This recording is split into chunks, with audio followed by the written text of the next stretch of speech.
করেন। আরেকটা বিষয় হলো, এখন নেটে কিছু আলেম ওলামা বক্তারা এমন রয়েছেন যারা দ্বিতীয় বিবাহের প্রতি মানুষকে উৎসাহিত করে, তশকিল করে, সরাসরি হাত উঠান কারা কারা দ্বিতীয় বিবাহ করবেন, তৃতীয় বিবাহ করবেন। এবং অনেকে সেন্টার খুলছে ঢাকা শহরে, যে বলে আমার 4 স্ত্রী, আমি 4 স্ত্রীকে নিয়ে সুখে আছি, এবং সেন্টার খুলছে, তাদের সাথে মেয়েরা যোগাযোগ রাখে, আর যারা বিবাহিত এক স্ত্রী আছে তাদের কাছে তারা আরেকটা বিবাহ দেয়। এগুলোও এখন চালু হয়েছে সমাজে। তো আসলে প্রথম কথা হলো, যারা এই কথা বলবে যে দ্বিতীয় বিবাহ বা একাধিক বিবাহ সুন্নত, তাদেরকে ঠাস করে গালে থাপ্পড় মেরে দিবেন। যদি দ্বিতীয় বিবাহ সুন্নতি হয়, তো আমাদের দেশের হক্কানি আলেম ওলামা তো 98% এক স্ত্রী, তো এই আলেম ওলামা কেউরই তো সুন্নতাতে হলো না। পীর মাশায়েখ যারা আছেন, যাদেরকে মানুষ অনুসরণ করে, বেশিরভাগই তো এক স্ত্রী, তো পীরেরই তো সুন্নতাতে হলো না। সুন্নত হলে তো এটা মানতে হবে। তো এই কথাটা একটা মিথ্যা কথা। যারা এই ধরনের কথা বলে, আল্লাহর রাস্তে এদের বয়ান শুনবেন না, এরা ফাসাদ সৃষ্টি করতেছে। বিবাহ করা সুন্নত, একাধিক বিবাহ সুন্নত না, বিবাহ করা সুন্নত। আমরা ছোটকাল থেকে জানতাম একাধিক বিয়া সুন্নত, 2 বিয়ে সুন্নত, বয়ানও করতাম, সারা দেশে এটা চলতো। সর্বপ্রথম আমার পীর মুর্শিদ, আমার শায়েখ এই কথা তুললেন যে না, একাধিক বিয়ে তো সুন্নত না, বিয়ে করা সুন্নত। সারা দেশে সবাই একদিকে চলে যায় বেশিরভাগ, পরে আমার শায়েখকে দেখি ভিন্ন দিকে। ব্যাপার কি? পরে শুনে টুনে দেখি যে হযরতের কথাই কোরআন সুন্নাহ মোতাবেক, মুহাক্কিক আলেম, আলহামদুলিল্লাহ। তো যাই হোক, বলতেছিলাম ওই যে বিবাহ নিয়ে, এখন তো 40 হয়ে গেছে, 40 হয়ে গেছে। তো যারা এরকম বিবাহের প্রতি উৎসাহ দেয়, আসলে ঘুমর আছে ভিতরে, সমস্যা আছে। হয়তো নিজে নিজে করব এজন্য রাস্তা খুলতেছে, নিজে করবে বা নিজে করে ফেলছে, এখন মানুষ এটারে কি মনে করে, এজন্য মানুষকে উৎসাহিত করে। বাংলাদেশের পরিবেশে দ্বিতীয় বিবাহ ঠিক না।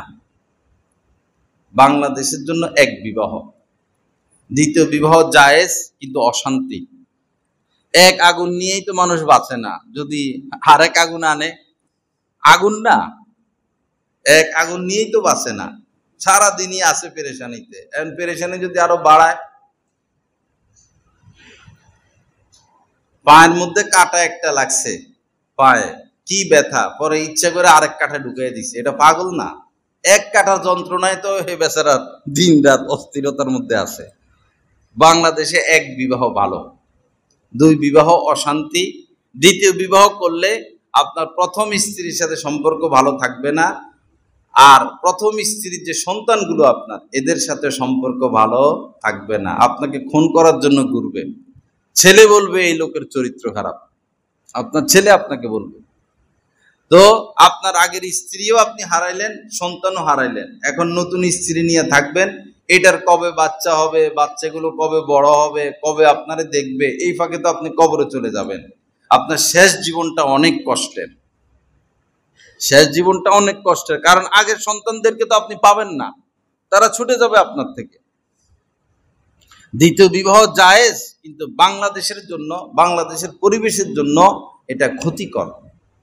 হযরত থানভী রহমতুল্লাহ আলাইহি দ্বিতীয় বিবাহ করেছেন বিভিন্ন কারণে। পরে লোকজন বলল যে হযরত, আপনি তো দ্বিতীয় বিবাহ করে দ্বিতীয় বিবাহের রাস্তা খুলে দিলেন, এখন যারা আপনার মুরিদান ভক্তবিন্দু সবাই 2 বিয়ে করবে। হযরত বললেন যে আমি দ্বিতীয় বিবাহ করে রাস্তা খুলি নাই, রাস্তা বন্ধ করে দিছি। তোমরা দেখো না দ্বিতীয় বিবাহের কারণে আমি কি পেরেশানিতে আছি। পাল্লা একটা ঝুলানো থাকতো খানকার মধ্যে হযরতের, তো মনে করুন একটা তরমুজ হাতিয়ে আসছে, তো তরমুজের যদি মধ্যখান দিয়ে কাটে, তাহলে হবে কি, হয়তো নিচের অংশে মিঠা বেশি, মাথার অংশে মিঠা কম, তো তো হজরত করতেন কি, মাথার দিক থেকে সমানভাবে কাটতে হইতো, কাইটা আবার পাল্লায় মাপ দাও, সমান সমান 2 বিবির ঘরে 2 টুকরা পাঠাও। এত হাট ছিল হজরতের স্ত্রী লালন পালনের ক্ষেত্রে, সর্ববিষয়ে এত হাট ছিল। যাই হাদিয়া আসতেন পাল্লা ছিল খানকার মধ্যে, পাল্লা দিয়া মাইপা মান নির্ণয় করে, শুধু ওজন নির্ণয় করতেন এমন না, মানও নির্ণয় করতেন। মান নির্ণয় করে পরে বাসা পাঠাইতেন, আর বলতেন এই পেরেশানি, হেই পেরেশানি, ওই পেরেশানি। এক পর্যায়ে দ্বিতীয় স্ত্রীকে তালাক দেওয়ার সিদ্ধান্ত নিছেন। স্ত্রীও রাজি হয়েছে, স্ত্রীর মা বাবাও রাজি হয়েছেন যে আর কত এই পেরেশানি, আর কত, দ্বিতীয় স্ত্রীকে তালাক দিয়ে দিবেন। অশান্তি অশান্তি, দিনের কাজ করবে না, অশান্তি এগুলা করবে, এই হইল সেই হইল ওই হইল। তালাক দেওয়ার সিদ্ধান্ত নিয়েছেন এবং কথাবার্তা ফাইনাল। ওই সময় প্রথম স্ত্রী বললেন যে তার দোষ কি, তাকে কেন তালাক দিবেন, তার তো কোনো দোষ নাই। তো প্রথম স্ত্রীর অনুরোধে পরে আর দ্বিতীয় স্ত্রীকে তিনি তালাক দেন নাই। তো এই বিপদে না পড়ে, এক পা আগুনে দিছেন, এক পায়ে জ্বলুক, আরেক পা দিয়ে কাজ করেন ভাই, দোনো পা জ্বালায় ফেললে পরে হাঁটবেন কিভাবে? আল্লাহ পাক বলছেন যে ফাইন খিফতুম আল্লাহ তা'দিলু ফাওয়াহিদা, ফানকিহু মা তাবা লাকুম মিনান নিসাই মাসনা ওয়া সুলাসা ওয়া রুবা। আল্লাহ পাক বলছেন যে মেয়েদের মধ্যে যাদেরকে পছন্দ হয় 2টা বিবাহ করো, 3টা করো, 4টা করো, কোরআনের আয়াত। ফাইন খিফতুম, একই আয়াতে বলতেছেন ফাইন খিফতুম, যদি এটা আশঙ্কা করো আল্লাহ তা'দিলু, সুবিচার করতে পারবে না, এক স্ত্রীর দিকে ঝুঁকে যাবা, ফাওয়াহিদাতান, তাহলে এক স্ত্রী নিয়ে থাকবা। আমার ওস্তাদ বলেছেন যে আমাদের এই উপমহাদেশে দ্বিতীয় বিবাহ করে শুধু 2 জন মানুষ, ওনার এটা অভিজ্ঞতা, 2 জন মানুষই দোনো স্ত্রীর সাথে সমানভাবে সুবিচার করে গেছেন। 2 জন মানুষ, লক্ষ লক্ষ মানুষ দ্বিতীয় বিবাহ করছে।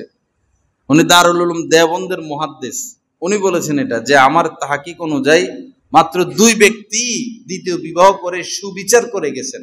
2 ব্যক্তি, এক হচ্ছে হযরত থানবী রহমতুল্লাহ আলাই, আরেক হচ্ছেন বাংলাদেশের চট্টগ্রামের মাওলানা জমির উদ্দিন সাহেব। এই 2 জন ছাড়া উনি বলেন আর কোনো মানুষ এমন নাই যে দ্বিতীয় বিবাহ করে দোনো স্ত্রীর সাথে সুবিচার করে যেতে পারছেন। কেমন যেন এটা অসম্ভব। এখন যদি দোনোজনের সাথে আপনি সুবিচার করে যেতে না পারেন, তাহলে তো আল্লাহ বলেই দিয়েছেন ফাওয়াহিদাতান, একটাই। একটু ধৈর্য ধরেন ভাই, ধৈর্য ধরেন, কষ্ট করেন, সবর করেন, আখিরাতে পাবেন। সবরের বিভিন্ন বিষয় আছে, কষ্ট করেন। এবং স্ত্রীদেরও খেয়াল রাখা উচিত,